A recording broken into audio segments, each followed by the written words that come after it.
We are 5 weeks and 1 day from the midterms. That's close enough for candidates to focus all their energy on turnout, but it is far enough away that pretty much anything can still happen to turn the make or break races upside down. And by make or break, I mean the races that could decide which party controls the House or Senate. And some of those are really, really close. The rest of them are just kind of close. Of the 34 U.S. Senate contests, 8 of them, 8 are considered flippable, from Arizona and Nevada in the west to Pennsylvania and New Hampshire in the east. And with the Senate split right down the middle at 50-50, every single flip counts. If Republicans can pick up 1 seat, they are back in charge. If Democrats can pick up 1 seat, then they are. And if the Democrats pick up more than that, then moderates like Joe Manchin and Kristen Sinema won't be able to single-handedly veto what the White House wants to do. I am coming to the end of my expertise here, so I turn it to my one-man political brain trust, Bill Kristol, who's a veteran political journalist and analyst. He's currently the editor-at-large of The Bulwark. Okay, welcome, Bill. Is this an unusual place to be right now, right before midterms, with so many races tighter than a tick, I think, as Dan Rather used to say, and so profoundly important? Yeah, it is actually. I mean, you have a 50-50 Senate and a very closely divided House, about a 5-seat majority there. So that's unusual. That's about as close as it's ever been, really. I was going to say in modern times, but I think in all times, you know. And we have, as you said, about 8 Senate races that are right now within a point or 2 or 3. And, you know, we've seen many, many instances where races have moved more than 1 or 2 or 3 points in the last month. And we don't have well established what we've had sometimes. People call it a wave, or, you know, sort of a bit, you know, it's pretty clear by this point in early October sometimes that one party is just going to do pretty well and the other party is going to struggle to hang on and minimize its losses. But we don't really see that this year. The Republic was supposed to be a Republican wave. Democrats had an extremely good summer and took the lead, really, in the generic congressional ballot. That's when they asked people, would you prefer to see Congress controlled by the Democrats or the Republicans? Some of the state races have moved now a little bit both ways. So I think it is a very unusual moment. We don't know. We don't know. We could have a Democratic Senate and Democratic House, Republican Senate and Republican House, Republican House and Democratic Senate. I mean, any of those is possible. I also feel as though, you know, it used to be we could just sort of watch the news and then sort of be asleep at the switch for a while and the momentum would continue. But with the amount of news and social media and just the cacophony of all reporting and scandal and all the rest, it really does seem to change week to week, and you do have to sort of keep your finger on the pulse. So to that end, I'm going to go to Pennsylvania first. And I want to ask you a little bit about Oz Fetterman, because, you know, Fetterman was sort of running away with this. Oz has certainly closed up a lot of the gap, going after Fetterman for his, you know, he calls him soft on crime because of his Board of Pardons, you know, recommendations for early releases. Fetterman says those were non-violent, says he voted with law enforcement 90% of the time. But could crime really be the Achilles of Fetterman in this race? I mean, crime, police hurt Democrats in 2020, no question, in House races and probably in Senate races. So we'll see how effective it is there. But just on your broader point for one more second on that, you know, 2 other things have happened this year that make this very unusual. Trump, ex-president, leader of the party, more or less, wildly controversial, you know, investigated by the Justice Department.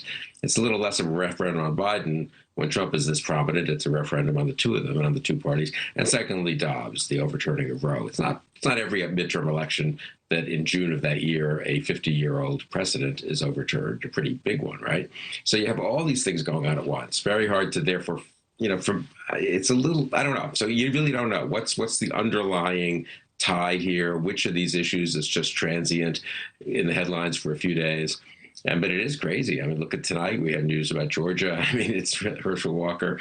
So I think in Pennsylvania, Fetterman is ahead. I think Shapiro will win the governorship, very big for the Democrats, and that should help Fetterman make it. But, you know, again, you'd be foolish to say there's any certainty at all. Okay, you teased the Herschel Walker. I want you to talk more about that, but not before I do this. It's important. The debate for Oz Fetterman is coming up exclusively on NewsNation. It's October 25th, so set your calendars for that, because that is going to be a barn burner. I'm looking forward to that debate. And I think that's going to be important. Actually, because, right. I mean, Television savvy Oz versus no nonsense hoodie wearing Fetterman. Like, it's just sort of made for TV, isn't it? Yeah, and I think either of them could surprise on the upside or not do well. Right? This is one of these. Usually, you have well-established candidates, maybe a member of Congress and an incumbent senator. They've debated. They're well known to the voters. You know what I mean? It's kind of predictable how it's going to go, but not in this case. Oz, a new candidate, hasn't even lived in Pennsylvania all that much, but he could really do well and resolve a lot of the doubts about him. Fetterman, obviously, with the stroke, people a little are worried about is he fully recovered. So I think in both cases, this debate has the potential to be more important than a typical debate. So talk to me about the news tonight. We'll go to the Georgia front, the news with Herschel Walker, and your thoughts on it.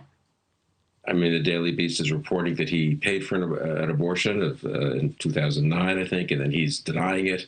And there are other things he's, of course, denied that seem to be true in terms of other kids out of wedlock and so forth. He's running as a very strong pro-life candidate, and now we'll see what more we learn. But and Herschel Walker's son is denouncing his father for running when he knew he shouldn't, when the whole family knew there were all these problems out there that had to be addressed. The son had supported the father for the last several months. So, again, one doesn't want to jump to conclusions, but pretty bad night for Herschel Walker. And a lot of people in Georgia seem to be thinking this is not going away. They've previously been reporting, obviously, about his treatment of his previous wife, his ex-wife. So character does, voters will discount a lot of that, honestly, in races for Congress or Senate. They want their party to be in charge, and they just figure, okay, this guy may be a little problematic, but he'll vote right, But at some point, I think but voters you know what, Bill? At some point, voters say, wait a second.